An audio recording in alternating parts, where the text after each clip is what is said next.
I'd like to talk a little bit about safety and this feeling, this sense of safety that we don't have when we're suffering with trauma. Um, it's a concept that for many of us who are traumatized, we find it very difficult to feel safe in our bodies or to feel safe or be safe in our environment. And when we get back our sense of safety, it can be quite unnerving in many ways, but it's also incredibly peaceful and calm and lovely at the same time. I work with a lot of clients who don't have a good sense of safety in their bodies, and it's something that I come across a lot with my clients and my coaching clients. And we discuss safety a lot because when we're young, we choose safety, and the safety that we might choose, or our nervous system chooses safety, but the safety that we might choose might be people pleasing. It might be perfectionism. It might be avoidance. It might be shame. It might be hiding away. Um, we choose safety almost as it's like it's our survival response. And when we get older and we start to realize that the things that we're doing in order to keep ourselves safe are not actually the things that are actually keeping us safe, they're actually causing us more harm. It's very difficult to break out of that pattern because when you have a pattern of behavior or a belief system that's keeping you safe, it's going to be really hard to let go of because it's keeping you safe, which is kind of, which makes sense, doesn't it?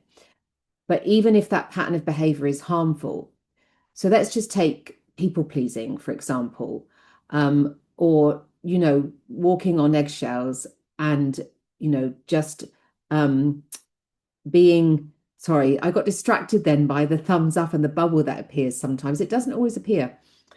Um, People pleasing. So we do it when we're young as a way of being the good person or the good girl or the good boy or like the good child. We do things to please others in order to stop something bad from happening to us because we're afraid. So if we people please and we discovered it worked, so one day we discovered it worked. If I'm nice, if I'm good, I don't get shouted at, I don't get hurt, I don't get harmed.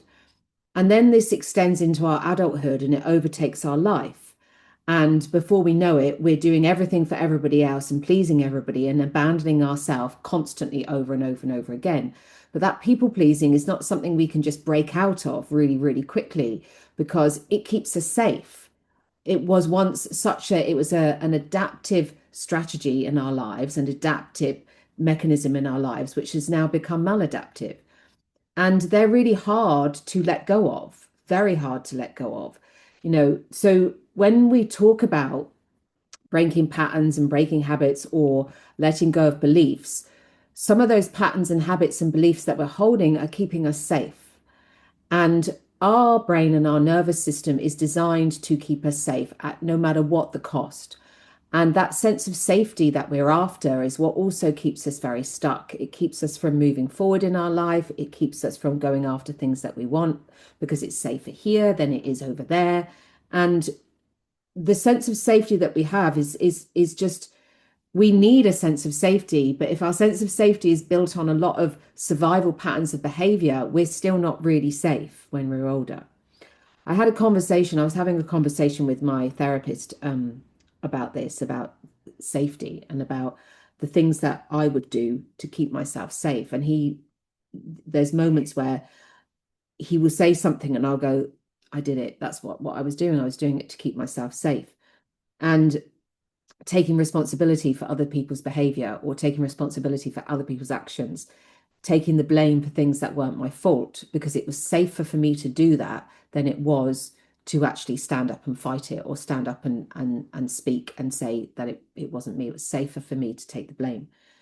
And when we look through our lives, when we've been traumatized and we can see the patterns and the behaviors that we've had, and then we can see how they're playing out in our present day, in our present circumstances, it can be quite hard hitting. It can be quite tough because when we put in such early adaptive at the time, and then they become maladaptive techniques and strategies, survival techniques, strategies, beliefs, whatever you want to call them, mechanisms, it's really predominantly about our sense of safety. We all need psychological safety. We need psychological safety, emotional safety. And when we don't have it, we need to have it. So our brain and body tells us we need to have it. So it puts it in a way that ends up not being safe for us.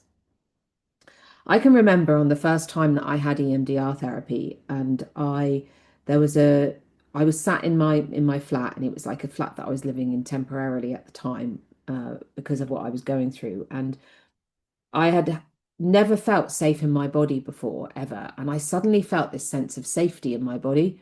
It didn't last very long, but it just came up and it was a bit of a flash.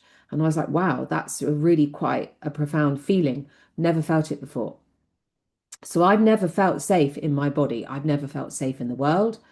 And when that sense of safety starts to come back, it's you don't quite know what to do with it, because it's like, okay, so I feel safe now. I'm feeling safe here. I'm feeling safe going out. I'm feeling safe being around this person.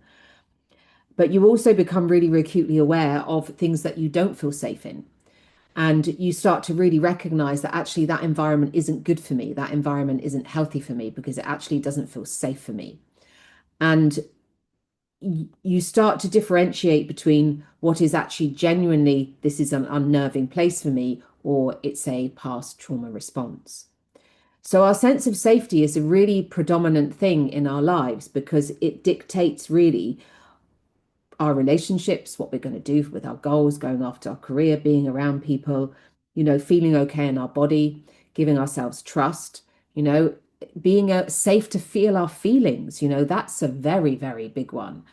If you are told all the time when you are young not to feel what the uncomfortable feelings, you then are going to push those uncomfortable feelings away when you're older. You're not going to want to feel, you are not going to want to feel them. And your nervous system is going to feel very threatened when it starts to feel a feeling that no, you can't have this, we can't feel this feeling, push it away, push it away, push it away. And it could be all of those feelings and emotions that we need to feel, that you need to process, you need to allow them to pass through and integrate and complete the cycle. But if it's not safe to feel them, we will push them away.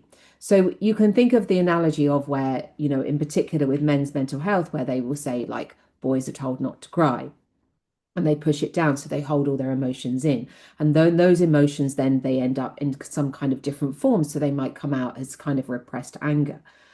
But there's also, it's one of the things that I held in a lot when I was young was my fear.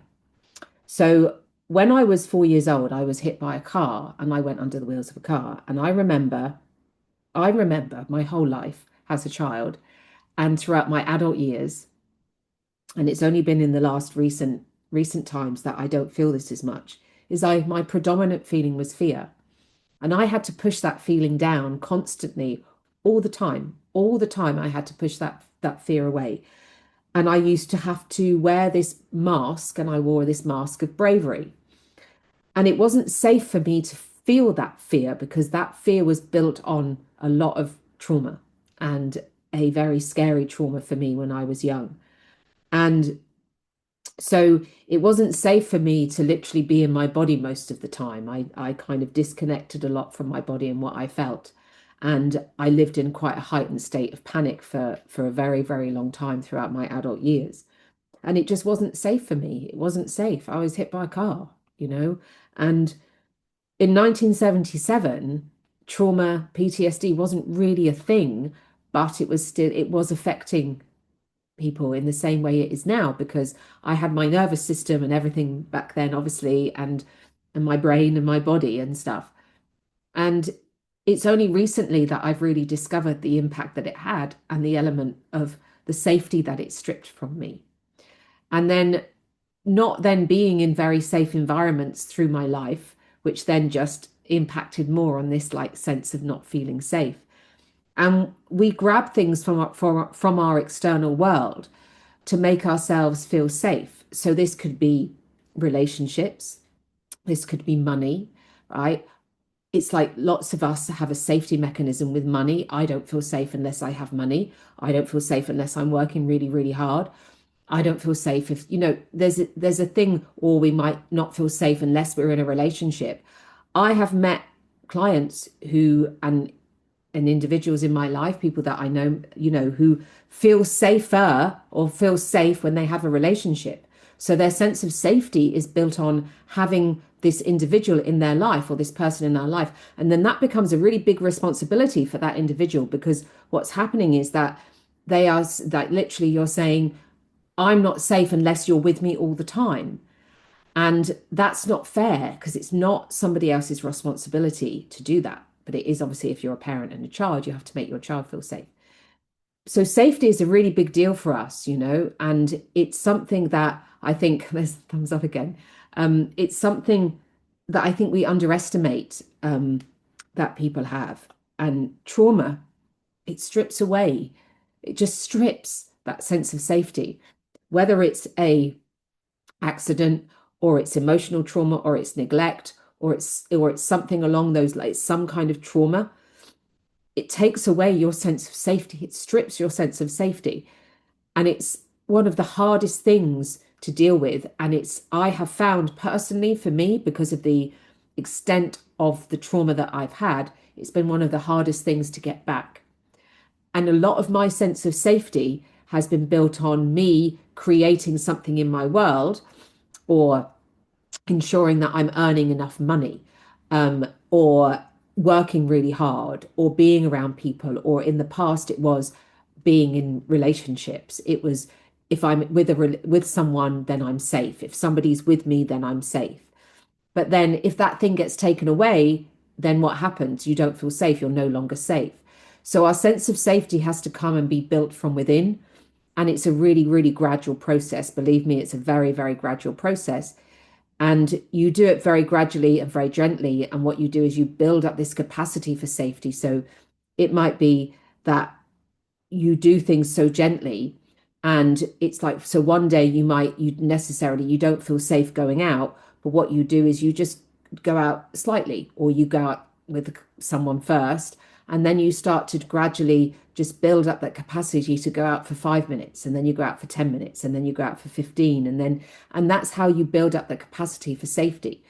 And it's the same with, I don't know, if you're afraid, if phone calls or emails or things that trip you into some kind of trauma or a sense of I'm feeling unsafe, you do it very gradually, you do it very gently.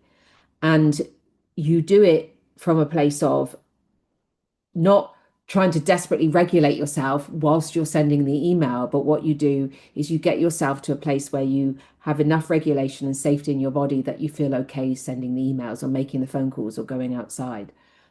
But safety is one of the biggest things, one of the biggest things that trauma takes away from you. You can see it really upsets me when I talk about it. It's one of the biggest things that trauma takes away from you. And it's one of the most blessed things when it comes back. And our sense of safety is what, when we look at the world at the moment, it's not surprising that many of us don't feel safe because of what's being reflected back all the time, news, media, what's going on in the world. But our sense of safety is so important to us.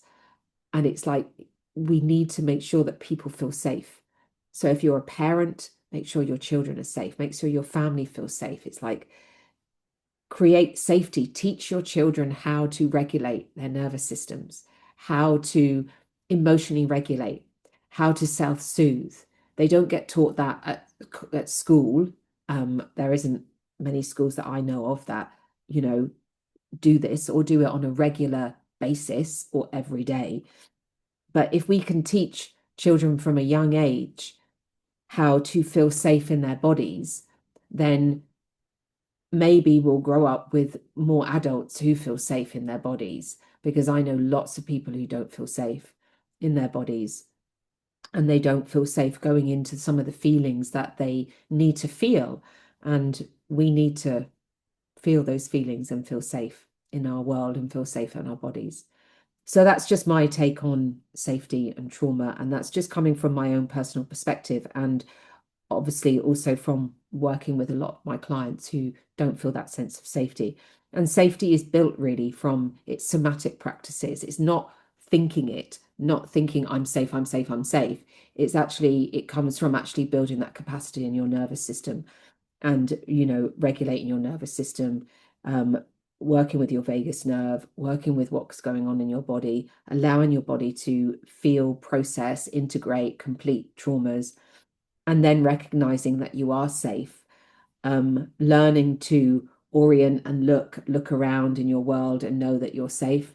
It doesn't come from just thinking it and affirming it. It really comes from somatic practices as well. So anyway, I will see you on my next video. So whatever you're doing, have a fantastic day, evening, whatever you're doing, and take good care. And I'll see you on my next one.